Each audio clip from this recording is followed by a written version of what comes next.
இது மகிமை நேரம்.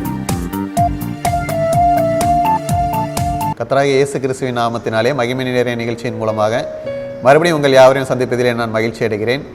கர்த்தர் ஊழியத்தின் பாதையிலே தாங்கி வருகிறதுக்காக அவருக்கு நன்றிகளையும் மேன்மைகளையும் செலுத்துகிறேன். இந்த நாட்களிலும் நாம் இந்த லெந்து நாட்களுக்குள்ளாக கடந்து வந்திருக்கிறோம். இயேசு கிறிஸ்துவுடைய பாடுகள் உபத்திரவங்கள் பற்றி நாம் தியானித்து கொண்டிருக்கிறோம். இந்த நாட்களிலும் நாம் நம்மை சீர்படுத்தும்படியாக, நம்முடைய வாழ்க்கையிலே நாம் நம்மை சீர்தூக்கி பார்க்கும்படியாக, நம்முடைய வாழ்க்கையிலே நம்மிடத்தில் காணப்படுகிற தேவையற்ற காரியங்களை வெறுத்து இயேசுவை பின்பற்றும்படியாக இந்த நாட்களுக்குள்ளாக நாம் பல தீர்மானங்களை எடுக்கிறவர்களாக காணப்படுவோம். இந்த நாட்களிலும் நாம் வேதாகமத்திலிருந்து ரட்சிப்பை காத்துக்கொள்ள வேண்டும் என்று தியானித்து வருகிறோம். அந்த ரட்சிப்பை காத்துக்கொண்டு அதன்படி வாழும்போது நமக்கு பரலோக ராஜ்யம் கிடைக்கிறது. வேதாகமத்திலே ரட்சிப்பை இழந்து போன கேயாசியினுடைய வாழ்க்கையை நாம் தியானித்து வருகிறோம். நாம் இந்த நாளிலும் கேயாசி இடம் காணப்பட்ட தேவனுக்கு பிரியமில்லாத ஒரு காரியம் என்ன என்று பார்ப்போம். அதனால் அவர் ரட்சிப்பை இழந்து போனார். அதற்கு ஆதாரமாக எடுத்துக்கொண்ட வேத வசனம் 2 ராஜாக்கள் 5ஆம் அதிகாரம் 20ஆம் வசனம். கேயாசி, நான் அவன் பிறகே ஓடி ஏதாகிலும் வாங்குவேன் என்று கர்த்தருடைய ஜீவன் மேல் ஆணையிட்டான். இங்கே நாம் பார்க்கும்போது இந்த சம்பவத்திலே கேயாசி நாகமானுடைய ரதத்துக்கு பின்னாக ஓடி ஏதாகிலும் வாங்குவேன் என்று கர்த்தருடைய ஜீவன் பேரிலே ஆணையிட்டான் என்று பார்க்கிறோம். இந்த சம்பவத்திலே நாகமான் தன்னுடைய குஷ்டரோகம் நீங்கும்படியாக சீரியா தேசத்திலிருந்து இஸ்ரவேல் தேசத்துக்கு வரும்போது ஒரு நிருபத்தை கொண்டு வருகிறார். அதோடு மாத்திரமல்லாமல் அவர் ரதங்களிலே பல்வேறு பரிசு பொருட்களை, வெகுமதிகளை கொண்டு வருகிறார். இப்பொழுது நாகமான் சுகமாகிவிட்டார். அந்த பரிசு பொருட்கள் இருந்த ரதங்கள் எலிசாவின் வீட்டிற்கு, எலிசா இருந்த இடத்துக்கு முன்பாக வருகிறது.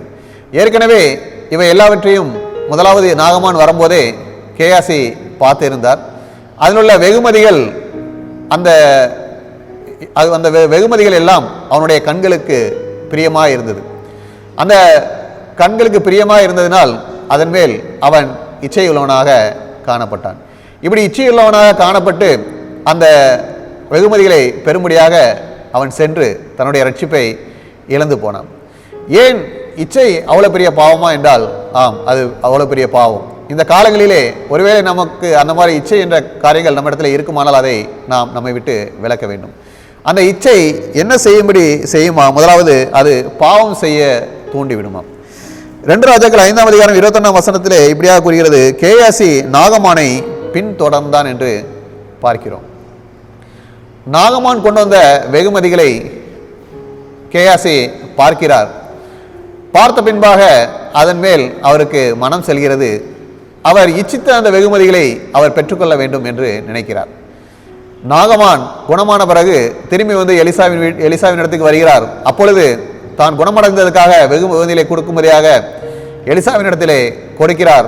ஆனால் எலிசா தேவ மனிதர் அதை பெற்றுக்கொள்ளவில்லை. ரட்சிப்பு இலவசமாக கொடுக்கப்பட்டது, அதற்கு நான் பணம் பெற்றுக்கொள்ள மாட்டேன் என்று சொல்கிறார். ஆனால் கேயாசி நினைத்திருப்பார், இவர் நிறைய வெகுமதி கொண்டு வருகிறார், எப்படி இருந்தாலும் என்னுடைய ஆண்டவனுக்கு, என்னுடைய எஜமானுக்கு நாகமான் பல வெகுமதிகளை கொடுப்பார், என்னுடைய எஜமான் அதை பெற்றுக்கொள்வார், எனக்கும் அதிலே சிலவற்றை தருவார், உச்சிதமானவர்களை தருவார் என காத்திருந்தார். ஆனால் அவன் காத்திருந்ததுக்கு மாறாக எலிசா எதையுமே பெற்றுக்கொள்ளவில்லை. எனவே கேயாசிக்கு ஒரே வருத்தமாக போய்விட்டது. இப்பொழுது நாகமான் அந்த இடத்தை விட்டு அவன் ஊருக்கு திரும்பி செல்லும் போது நாகமானுக்கு அவனால் இருக்க முடியவில்லை. அவன் இச்சித்ததை அவன் பெற்றுக்கொள்ள வேண்டும் என்று நினைக்கிறான். அவன் கேயாசி எலிசாவின் இடத்திலிருந்து விலகி நாகமானுடைய ரதத்தை பின்தொடர்கிறான். அவன் இச்சித்ததை அடைய வேண்டும் என்று சொல்லி பாவம் செய்யும்படியாக, அந்த இச்சித்ததை பெற்றுக்கொள்ளும்படியாக அந்த நாகமானின் ரதத்தை பின்தொடர்கிறான். நம்முடைய வாழ்க்கையிலும் நாமும் பல இச்சைகளை அகப்பட்டு கொண்டு இருக்கோம். அப்படி அகப்பட்டும் போது தேவனுடைய பாதையிலிருந்து நாம் விலகி சென்று விடுவோம். ஒரு காரியத்தை நாம் விரும்புவது தவறல்ல, அந்த காரியம் விரும்புவது நமக்கு தேவையானதான என்று நாம் சிந்தித்து பார்க்க வேண்டும். பல நேரங்களிலே நம்முடைய உலக வாழ்க்கைக்கு தேவையான காரியங்களை தேவன் நமக்கு கொடுத்து மகிழ செய்து வருகிறார். அப்படிப்பட்டதான காரியங்களிலே நாம் விரும்புவது தவறான காரியம் அல்ல. ஆனால்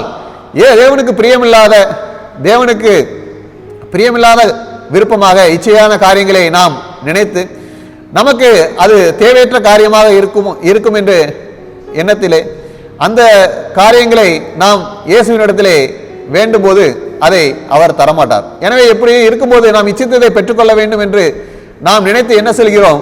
நாம் வேறு பாதையிலே சென்று விடுகிறோம். அப்படி என்றால் இயேசுவின் சமூகத்தை விட்டு நாம் விலகி செல்ல முடிய சூழ்நிலை வந்துவிடும். இப்படிப்பட்ட சூழ்நிலையிலே நாம் என்ன செய்துவிடும்? அந்த இச்சித்ததை பெற்றுக்கொள்ள வேண்டும் என்று நாம் பாவம் செய்யும்படியாக நாம் அதற்குள்ளாக சென்று விடுகிறோம். அப்படி பாவம் நாம் செய்யும் போது நாம் ரட்சிப்பை இழந்து போகிறோம். எனவே நாம் இந்த நாட்களிலே ஒருவேளை தேவையற்ற ஆசைகள், தேவையற்ற இச்சைகள் நம்மிடத்திலே இருக்குமானால் அவைகளை நாம் விட்டு விலக வேண்டும் என இயேசு கிறிஸ்து விலகுகிறார். இரண்டாவது நாம் பார்க்கும்போது, இப்பொழுது நாம் இச்சித்தோம் என்றால் அதனுடைய பலனை அவர் நமக்கு கொடுத்து விடுவார். நாம் எசேக்கியேல் 11ஆம் அதிகாரம் 21ஆம் வசனத்திலே பார்க்கும்போது, ஆனாலும் சி என்று இகழப்படத்தக்கதும் அருவருக்கப்படத்தக்கதுமான தங்கள் இருதயத்திலே இச்சையிலே எவர்கள் நடக்கிறார்களோ அவருடைய வழியின் பலனை அவர்கள் தலையின் மேல் சுமர பண்ணுவேன் என்று கர்த்தராகிய ஆண்டவர் சொல்லுகிறார். பாருங்கள், இச்சை எப்படி இருக்கிறதாம்? தேவனால் சீ என்று இகழப்படுகிறதா இருக்கிறதாம், அது அருவருக்கப்படத்தக்கதாகவும் இருக்கிறதாம். தேவையற்ற இச்சைகள், தேவையற்ற ஆசைகள், உலகத்தின் இச்சைகள், உலகத்தின் ஆசைகள் தேவனுக்கு பிரியமில்லாமல் காணப்படுகிறது. இப்படியாக காணப்படும் போது தேவனுடைய ஆசீர்வாதத்தை நாம் அந்த இச்சையின் நாம் பின்தொடர்ந்து பாவம் செய்யும் போது நாம் இழந்து போகிறோம். தேவன் அதிலே பிரியமாய் இருப்பது இல்லை. நம்முடைய ரட்சிப்பை நாம் காத்துக்கொள்ள வேண்டுமானால் நாம் இயேசு கிறிஸ்துவுக்குள்ளாக வைராக்கியமாய் இருக்க வேண்டும். ஒருவேளை நாம் ஆசீர்வாத குறைவோடு காணப்பட்டிருந்தாலும், ஒருவேளை வறுமையிலே நாம் காணப்பட்டிருந்தாலும், ஒருவேளை நமக்கு ஆதரவு செய்யாதவர்கள் யாராக இருந்தாலும், நாம் நம்முடைய வாழ்க்கையிலே இது போதும் என்று நினைத்து இருக்கும்போது தேவன் நிச்சயமாக ஒரு நாளிலே நம்மை ஆசீர்வதித்து மகிழ செய்து நம்மளை உயர்த்துவார்.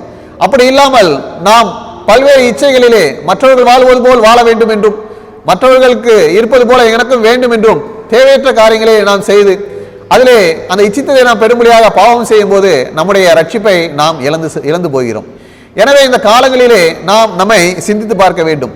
ரட்சிப்பை இழந்து ஆக்கினை தீர்ப்பு அடையும்படியாக தேவனுடைய ரட்சிப்பை இழந்து போகாதபடிக்கு, நாம் மறுமைக்குரிய பரலோக ராஜ்யத்தை இழந்து போகாதபடிக்கு இந்த நாட்களை நாம் சீர்திருத்திக் கொள்ள வேண்டும். கேயாசி ரட்சிப்பை இழந்தான், குஷ்டரோகம் அவனை பிடித்துக் கொண்டது. நாம் நம்முடைய ரட்சிப்பை இழந்து பரலோக ராஜ்யத்தை இழந்து போகக்கூடாது என்பதை இயேசு கிறிஸ்து விரும்புகிறார். எனவே இந்த நாட்களிலே தேவையற்ற இச்சைகள், தேவையற்ற ஆசைகள் எல்லாவற்றையும் விலக்கி தேவனுடைய சமூகத்திலே காத்திருப்போம்.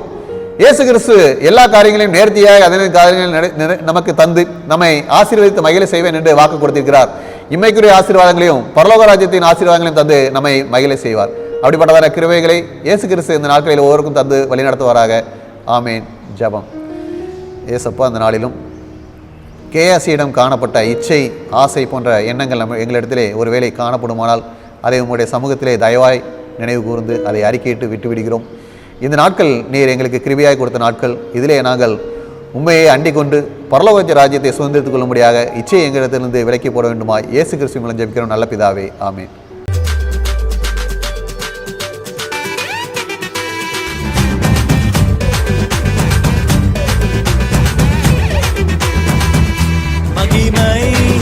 மகிமை